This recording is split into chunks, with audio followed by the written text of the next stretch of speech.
I'm Richard Sher, and it's time again to square off. And we have a square off special today as we give thanks on Thanksgiving week to Maryland Senior Senator, the amazing Ben Cardin. Ben, welcome to the show. Richard, it's good to be with you. It's been a long run, 58 years in public service, and I thank you for your service. You've been in this business as long as I've been in public service. Well, I looked up to you when I was a teenager, Ben. I really did. Well, you've had an incredible political career, 6 decades of public service, dating back to 1966. You were in law school, and you were at that time elected to the Maryland House of Delegates. Then, what do? You go on to become the youngest Speaker of the House of Delegates at age 35. Then on to the Congress, representing Maryland's 3rd District from 87 to 07. Then you were elected to the U.S. Senate, succeeding Paul Sarbanes.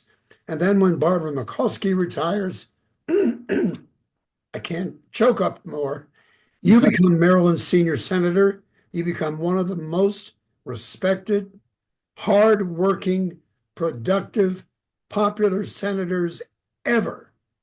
And as Frank Sinatra sang it best, I did it my way. And Ben, you certainly have done it your way. So how are you feeling on this period where you're about to step down? Well, Richard, first of all, thank you. Again, it's a pleasure to be on your show, and thank you for your community service. I've been blessed. 18 elections, the people of Maryland allowed me to represent them first in the state legislature and then in the House of Representatives and now in the United States Senate. So I've been able to pursue my just desire of public service to get things done for our community, to deal with international issues on human rights to local issues concerning the Chesapeake Bay. It's been the honor of my life. So I'm feeling very satisfied with 58 years of public service. I'm glad I could make the decision on my terms that it was time for a new person to take over, that I have completed the journey of public service. I'm not finished yet. I intend to stay actively engaged in the community after my term expires on January the 3rd, but I'll do it with my schedule rather than having to respond to the demands of a United States Senator. Think you're going to miss it, Ben? Well, I'll certainly miss being at the table where decisions are being made. I'm going to find other ways in which to stay actively engaged. Myrna and I have been married now 60 years. It's been a partnership. Mazel tov, mazel tov, mazel tov. She has had to endure 58 of those 60 years of me being in public service. Now we're going to be able to have dinner at a reasonable time together. Well, we look forward to having Myrna on the show with you in just a few minutes. So, in almost 60 years, Ben, or Senator, you are still batting a 1,000 is your batting average. In all your career, 60 years, you have never lost an election. How did you do that? Well, I got enough votes to win, but I think that it's been being honest with the people of Maryland. I tell them what I believe. I listen to their views. I try to bring as much consensus as possible. I believe in civility. I believe we need to listen to each other. We need to come together. And I think the people of Maryland have given me that opportunity to use my talent to try to bring people of different views together in a legislative body to get things done. So in the state legislature, I was able to help Baltimore City, which desperately needed help in school financing and in public safety and in transportation. In the House of Representatives, I pursued my desires to help people whose voices were not being heard either around the world or here locally, so that their rights were protected, to deal with our healthcare system, to deal with so many different issues. And I think I just was able to connect with the voters of Maryland, that they were confident that I was listening to them, that I was trying to do my best, that I respected different views, and I was effective in getting things done. Well, on November 5th, Senator Cardin, Republican Donald Trump overwhelmingly won back the White House. He won the popular vote. He won the electoral vote.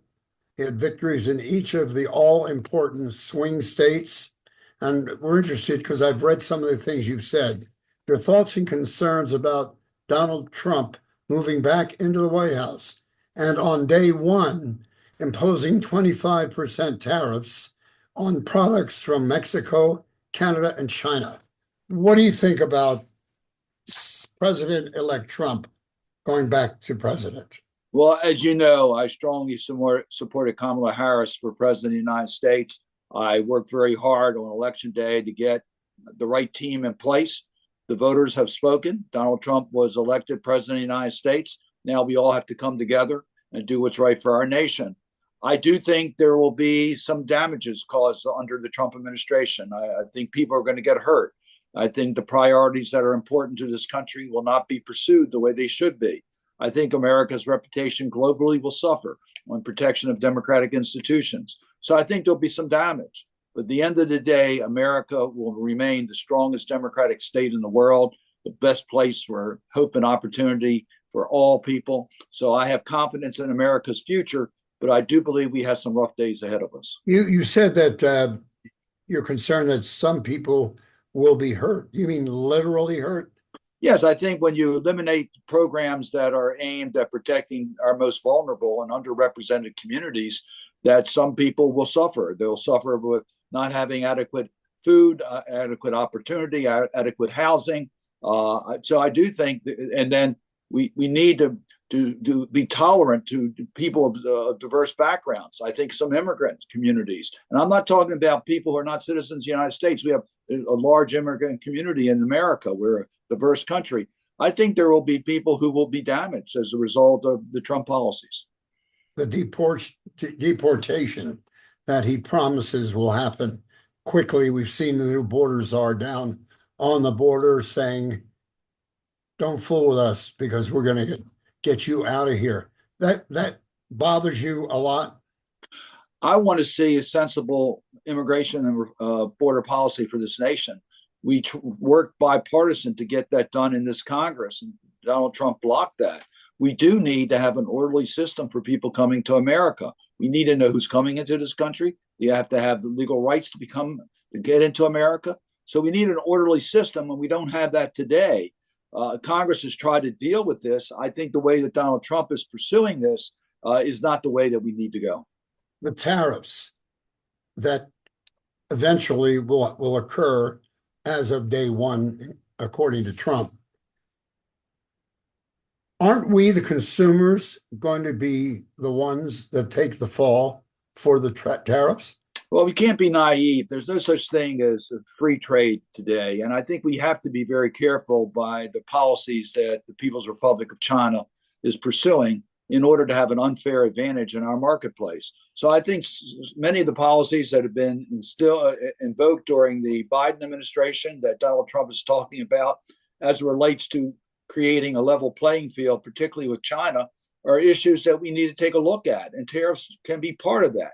But to just impose tariffs because we don't want to buy products that are not made in America, that's counterproductive. It will cost American consumers, and it's something that could hurt our economy. So I think we have to be very strategic. We need to go after the fact that China uses child labor laws. They steal intellectual property. They have intimidate our trading partners. There's a lot of things that they do that need to be responded to by our policies. And we got to be tough to make sure we protect our supply chains. I don't know if you heard, but this morning, China and the United States traded 3 prisoners each. So that was a positive note. I just want to ask you before we break, why did Donald Trump score such an overwhelming victory? Go ahead, Ben. I think, look, Americans are concerned. They are concerned that when they go to their grocery stores as to whether they have enough money to buy their weekly food. They're concerned as to what the energy costs are. There's this anxiety among American families. It's interesting, Richard, when I talk to my colleagues in other countries around the world, their economies are not performing anywhere near as strongly as our economy is performing. Job growth has been amazing during the Biden administration.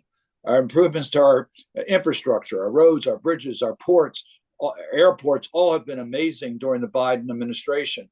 We've improved our ability to compete globally under the Chips and Science Bill. So there's been a lot of positive developments, but it hasn't translated to the average family who still has to struggle. And look, it's popular to want change. And Donald Trump was able to promote America's desire for change. Okay, tell you what we're going to do. We're going to take a short break.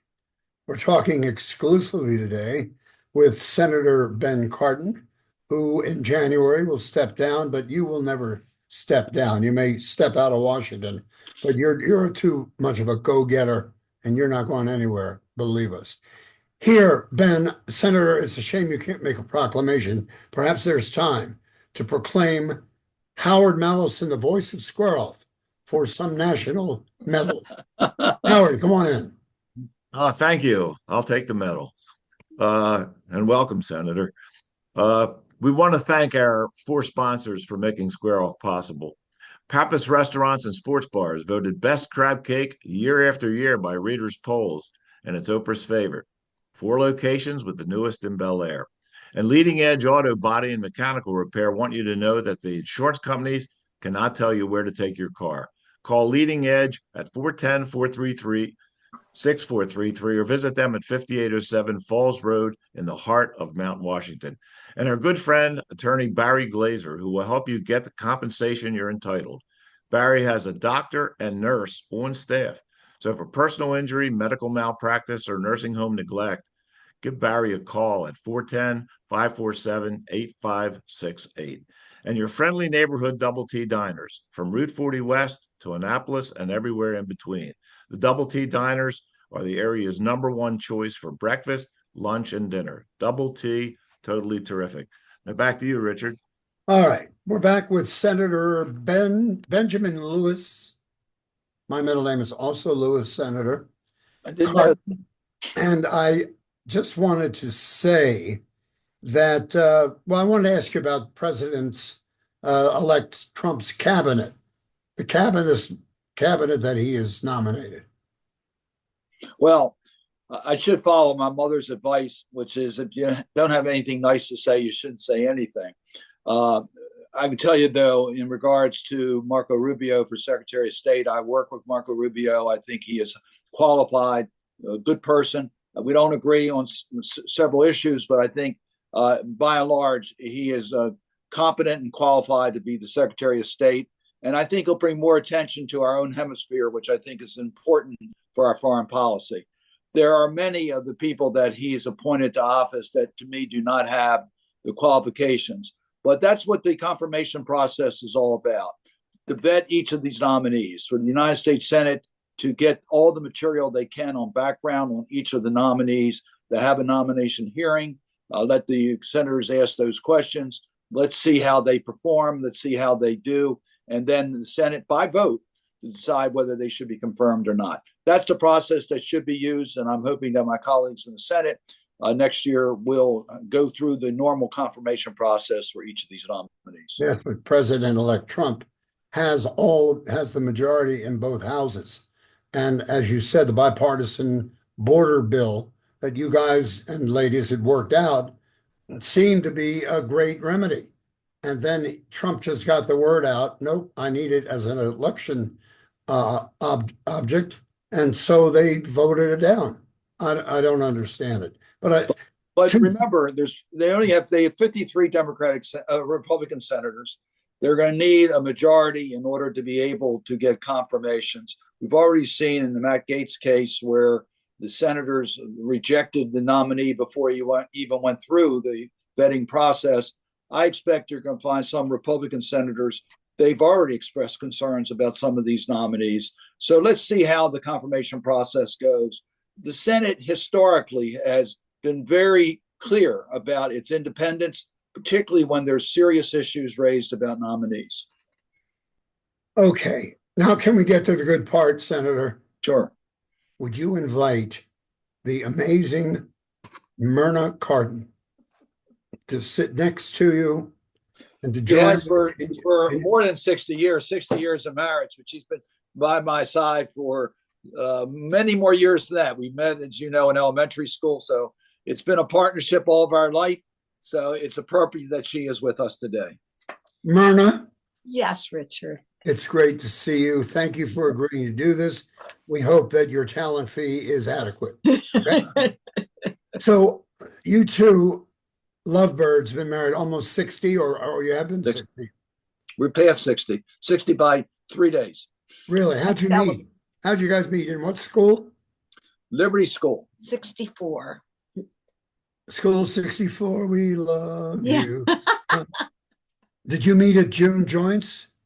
No, but we remember June Joyance. Did you go to 64? I did. I had Miss Patty, Miss Carpenter in 5th, Mrs. French in 6th, and of course, did you have French or Zemmel? I had French. I had Carpenter. Really?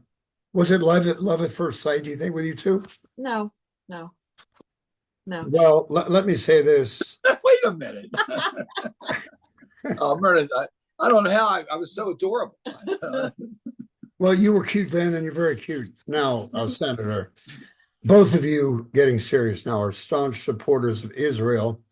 And we have some breaking news that happened. Israel and Lebanon-based militants began an initial 2-month ceasefire. That was on Wednesday morning after nearly 14 months of fighting. But the breaking news is, surprisingly, hours later on the same day, maybe you haven't heard about this, Ben and Myrna, Hamas claimed today that it is ready for a ceasefire in Gaza. Hamas says it's open to efforts to bring an end to the 13-month war with the Jewish state, during which tens of thousands of Palestinians have been killed and dozens of hostages are still being held. Your reaction to that late breaking news? Well, first, I know that the Biden administration's worked very hard in the region with physical presence there almost continuously for ceasefires. So we can get an off ramp to the act of fighting. We can provide security for the people of Lebanon as well as Israel, so the families can return to their homes in northern Israel with security. So the ceasefire in regards to Lebanon is extremely important, with the Lebanese forces taking control of the southern part of Lebanon as compared to Hezbollah. In regards to Hamas, we desperately need Hamas to come to the bargaining table and release the hostages. The hostages never should have been taken. We need a ceasefire for humanitarian assistance to be able to get to the people of Palestine, Palestinians. So that is absolutely essential for that to take place. I don't trust what Hamas says. We'll see by their deeds. They've said this before, and we know that they previously have derailed talks for the release of the hostages. What they did in taking these hostages, what they did on October 7th is unspeakable. The world should be focused on Hamas to release the hostages. Myrna, what are your opinions?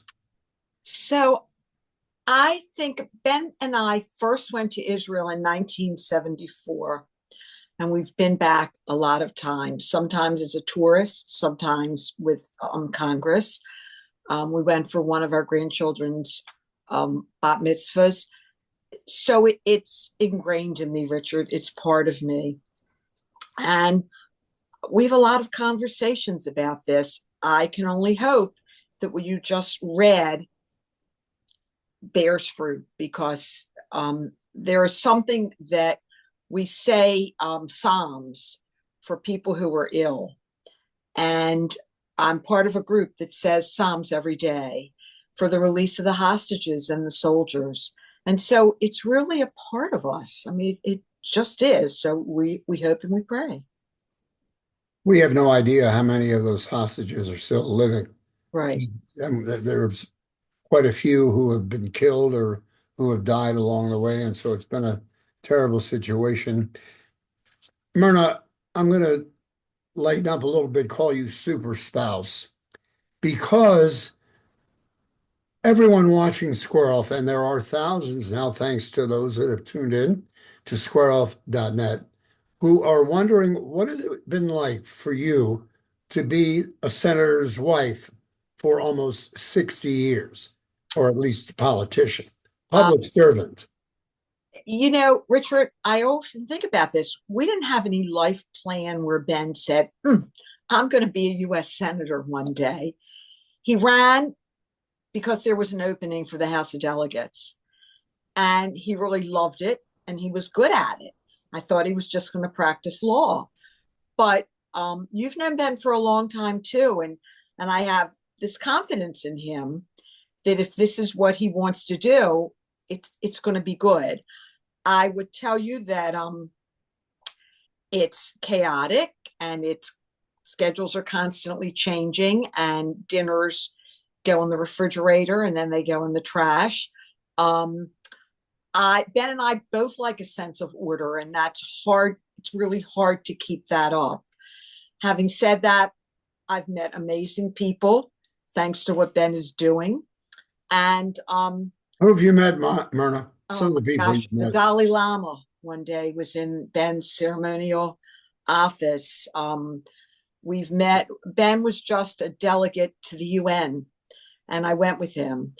And Linda Greenfield Thomas, yes, is our ambassador to the UN. She's one of my heroes. I'm so impressed by her. I got to meet her. The Secretary General of the UN, a lot of presidents and prime ministers when we travel in the Middle East. I mean, these are leaders I never would have met. And it's been quite something, Richard, really.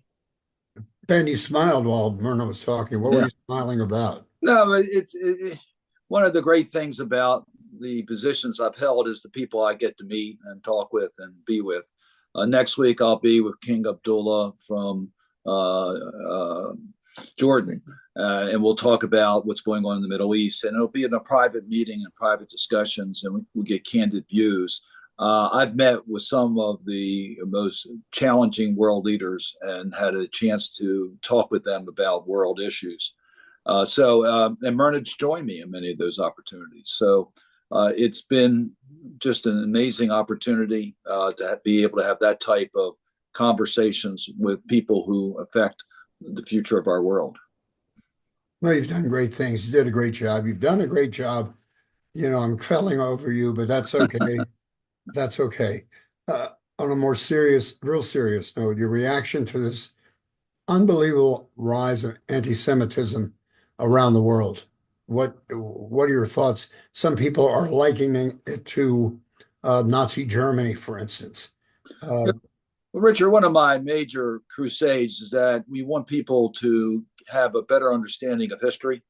It's not taught enough in our schools. People don't know what history has brought us in the past, that we see signs of current circumstances that could lead to that type of results. I am worried about the amount of anti-Semitism we see here in the United States and around the world. I don't believe it is the 1930s. I don't believe our world leaders are going to allow it to be encouraged, although we see some world leaders that are doing exactly that. So the rise of anti-Semitism is extremely dangerous. It's dangerous here. It's dangerous around the world. And we need leaders to speak out. I was part of the Berlin conference a couple of decades ago where we had a strategy to counter anti-Semitism. It requires leaders to speak out against anti-Semitism. No form of hate can be tolerated. You need to form coalitions among all marginal groups. You need to invest in education. You need to invest in law enforcement. You have to have protection. We now have the nonprofit security grants that go to nonprofit organizations. There's a lot that we need to do to step up to protect our community. But we are all vulnerable. And it's not just anti-Semitism. It's Islamophobia. It's the attacks against the LGBTQ community. It's against the racial and religious intolerance. All that has been given oxygen by statements that have been made by some of our leaders, and we have to counter that. How do you both see a Trump White House, January 20th? Richard, it's going to be difficult. It's going to be. I talk as a layperson. I don't talk as I don't run for office. So I think it's going to be very difficult for those of us who believe so many of the things that Ben just espoused. And but I think the important thing is that we don't just say, oh well, we'll wait 4 years. I think we have to stand up and speak out. And I just think that's so important that we all have to do that. We can all do that in so many different ways. We don't have to be at the table, but we can urge people who are at the table. I mean, I know the letters Ben gets and the emails and what importance he places on all of that. So I am privy to that part, that it matters when you speak up, and we just have to keep doing that when it's against our values and our principles. Ben? Well, I think Myrna's exactly right. All of us have a responsibility to stand up. We know there's going to be some tough days ahead, but it's not just leaders in the Jewish community speaking out against anti-Semitism. It's leaders in our political life, in our schools, our education, our college campuses. They have to speak out against anti-Semitism. And so you need leaders in our community to make it clear that hate will have no room in our community. And you need to form coalitions so that we help, as the Jewish community has always been there in the front of the civil rights movement. We need those coalitions formed again to fight anti-Semitism and to fight all forms of hate. Senator also Brooks. She's taking her seat, although no one can take your seat. I mean that, except the one you're sitting in right now. And I've read where you have sort of been helping her, mentoring her. Can you share that with us before we run along? Well, I've known Angela also Brooks for many years. I knew her when she was state's attorney of Prince George's County. I've worked with her when she was county executive of Prince George's County. Very talented person, hard worker, fast learner. We've had many conversations about foreign policy, about Maryland specific issues in the United States Senate. I think she's going to do an incredible job. I was very fortunate. My two partners in the United States Senate were Barbara Mikulski and Chris Van Hollen. I followed Paul Sarbanes in the United States Senate. So I think Angela has a lot of mentors that she can look to. I think she'll seek that type of advice, but I think she will be her own person and follow the values that I think are important for Maryland and our country. And you've come out in support of, what was I thinking about? Because I just thought about something that I read about you, and I can't, it's just escapes me. The national chairman for Martin O'Malley. Right. Yeah. Martin O'Malley is, of course, was the commissioner of Social Security. He also, of course, was governor of our state and mayor of the city of Baltimore. He is putting himself forward to be the chair of the U.S. Democratic Party. It's a competitive election decided by a couple hundred people that are on the Central Committee. We're proud to have a Marylander in the race, and Senator Ben Cardin and Senator-elect also Brooks and myself have endorsed his candidacy to be chair of the Democratic National Committee. Well, before we go, I have to ask you both what plans you might have for your retirement. I'm sure you haven't planned a lot of stuff, but what kind of retirement do you see? You'll never retire, Ben. You know that. Yeah. And you'll never let him retire. I think that's part of it, Richard, that I keep saying he's going to find something very exciting to do. When my wonderful father-in-law, who you knew, married his second wife, she said to him, I married you for better or for worse, but not for lunch. So that's kind of where I am. But I'm really looking forward to just saying, hey, Ben, want to do this? Or Ben, you want to do that? And he can say yes. And that's going to be great. You know, Ben, the closer we get to your retirement, the better you look to us. I've been, as I said, very fortunate, and I've had incredible staff that helped me along the way, and very supportive family. Myrna, my daughter, my entire family has been very supportive. So I'm a happy guy, and I'm glad that I could complete my term healthy and productive. Well, Myrna, I got to thank you. I will say this.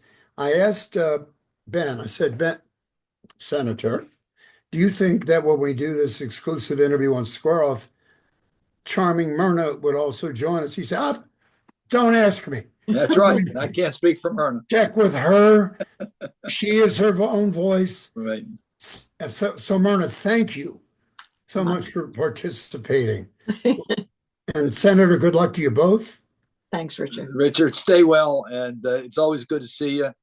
You'll see me now more in the community. So You're going to have to Maybe I'll join bring our. Becky's one day for lunch. How's that? Well, you know where we'll meet, Myrna. I don't want to put it out because it'll be flooded with people who want to. Thank you both. Thank you all for watching. We've really enjoyed speaking with Senator Ben and Myrna Cardin, and we'll see you next time when once again we square off. Goodbye to you two. Bye-bye.